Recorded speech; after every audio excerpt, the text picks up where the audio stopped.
Namaste and welcome back to Satvayan, a calm space to pause, breathe, and find clarity within, guided by timeless yogic wisdom. Have you noticed how your mind can be your best friend and your toughest critic? One moment you feel sure of yourself, and the next doubt pops up. The day begins, and your mind fills with thoughts, expectations, and endless what ifs. If this feels familiar, you are in the right place. Today's episode is just for you. Meet Rohan, 32 years old, lives in Mumbai, works in marketing. From outside, everything looks fine.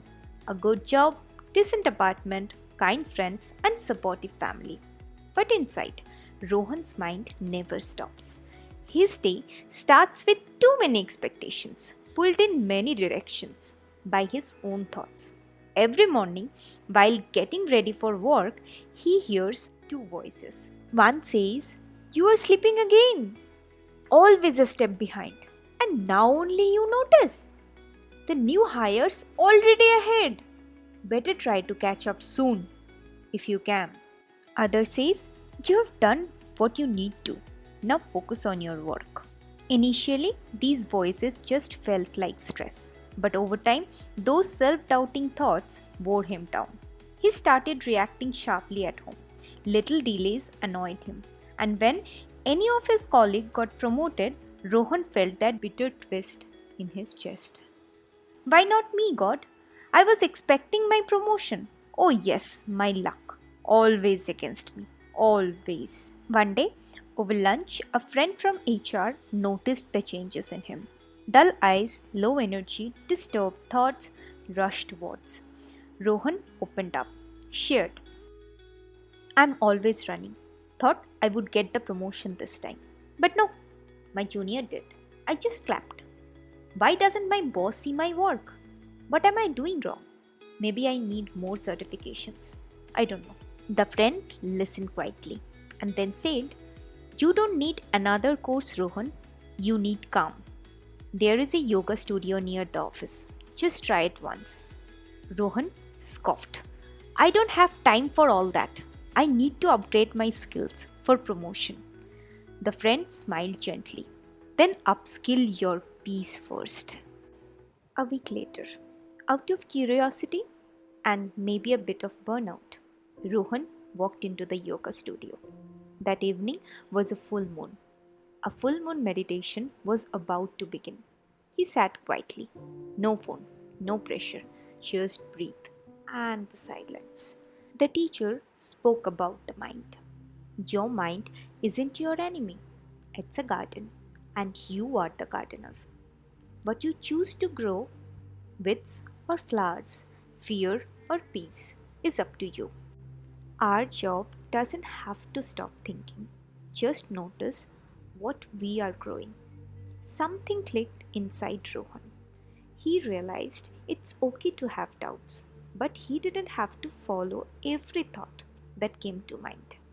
Over the next month, Rohan started attending weekend yoga and meditation sessions. Gradually, something began to shift inside him. One morning, he saw that some colleague posted about a new leadership role. The feeling of comparison came back, but this time he paused. He thought of himself. They have worked hard too. Their path is different. Mine is still unfolding. He refused to fall into self doubt. He noticed the discomfort and let it pass. At work, when something went wrong, he avoided the trap of thinking, "I am failure." Instead, he caught the thought and reminded himself, "This didn't work out, but I can try the another way." And this is where today's sutra gently comes in. In yoga, the ability to pause and choose your response is closely linked to how the mind works. The Sutra 1.5 says, "Vrittayah panchattayah klishta aklishtaha." The mind's activity are the five kinds, some painful, some are not. Rishi Patanjali introduces 5 kinds of mental pattern or vrittis. Before naming them, he classifies them by their impact. Klishta or the painful thoughts that cause stress, confusion, bondages, often driven by ego, fear, or attachment.